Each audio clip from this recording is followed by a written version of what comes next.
പണ്ടേ മുതൽ ഞാനും സ്റ്റിക്കേഴ്സ് തമ്മിൽ എന്തൊരു ആത്മബന്ധമുണ്ട് കേട്ടോ. എവിടെ സ്റ്റിക്കേഴ്സ് ഉണ്ടായാലും അത് വാങ്ങാണ്ട് ഞാൻ പോരാറില്ല. അപ്പോൾ ഇപ്പോഴും അതിന് മാറ്റമൊന്നുമില്ല കേട്ടോ. അപ്പോൾ ഇന്ന് കുറച്ച് ക്യൂട്ട് സ്റ്റിക്കേഴ്സ് ഉണ്ടാക്കിയാലോ. ആദ്യം നമുക്ക് വേണ്ടൊരു ഫോട്ടോ എടുക്കുക. അത് എളുപ്പത്തിൽ വരച്ചെടുക്കാനായിട്ട് ആദ്യം ഫോണിൻ്റെ ബ്രൈറ്റ്നസ് കൂട്ടി വെക്കുക. ഒരു പേപ്പർ ഇതിൻ്റെ മുകളിൽ വെച്ചിട്ട് പെൻസിൽ വെച്ച് റഫായിട്ടൊന്ന് വരച്ചെടുക്കുക. ഞാൻ ജസ്റ്റ് ഔട്ട്ലൈൻ മാത്രം വരച്ചെടുക്കണുള്ളൂ, ബാക്കി നോക്കിയിട്ടാണ് വരച്ചെടുത്തത്. അപ്പോൾ ഇനി ഔട്ട്ലൈൻ വരയ്ക്കാനായിട്ട് പെർമനൻറ്റ് മാർക്കർ യൂസ് ചെയ്യുക. സാധാ പെൻ യൂസ് ചെയ്താൽ അതിൻ്റെ ഇങ്ക് സ്പ്രെഡ് ആവാൻ ചാൻസ് ഉണ്ട്.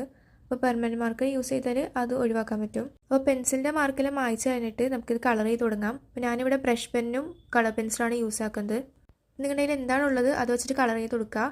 അപ്പോൾ കളറിങ് കഴിഞ്ഞാൽ അതിൻ്റെ ഷേപ്പിൽ കട്ട് ചെയ്ത് കൊടുക്കാം. അപ്പോൾ സ്റ്റിക്കേഴ്സ് ചെയ്തെടുക്കുന്നത് ഈ നെയിം സ്ലിപ്പൊക്കെ കളഞ്ഞിട്ട് ബാക്കി വരുന്ന ഈ പേപ്പറിലാണ്. അപ്പോൾ അതിൻ്റെ മുകളിലോട്ട് അതും ഒരു ലെയർ സെല്ലോ ടേപ്പ് ഒട്ടിക്കുക. അതിൻ്റെ മുകളിൽ പിക്ചർ വെച്ചിട്ട് പിന്നെ അതിൻ്റെ മുകളിൽ കൂടി വീണ്ടും സെല്ലോ ടേപ്പ് ഒട്ടിക്കാം. എന്നിട്ട് ആ പിക്ചറിൽ നിന്ന് ഒരു 1/4 സെൻറ്റിമീറ്റർ വിട്ട് കട്ട് ചെയ്ത് കഴിഞ്ഞാൽ നമ്മുടെ ക്യൂട്ട് കവായി സ്റ്റിക്കേഴ്സ് റെഡിയായി. നല്ല ഈസി ആയിട്ട് ഉണ്ടാക്കിയെടുക്കാനായിട്ട്.